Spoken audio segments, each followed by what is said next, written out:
Hello అండి అందరికీ. ఈరోజు చికెన్ గ్రేవీ కర్రీ చేశానండి.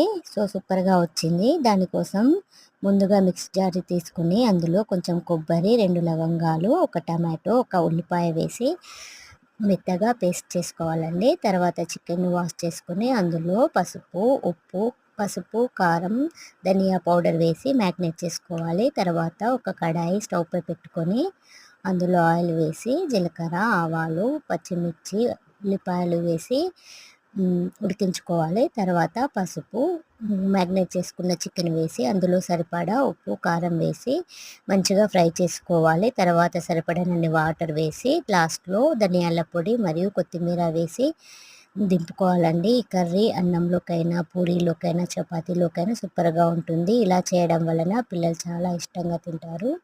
ఈ వీడియో నచ్చితే లైక్ చేయండి, షేర్ చేయండి మరియు మా ఛానల్‌ని సబ్స్క్రైబ్ చేసుకోండి.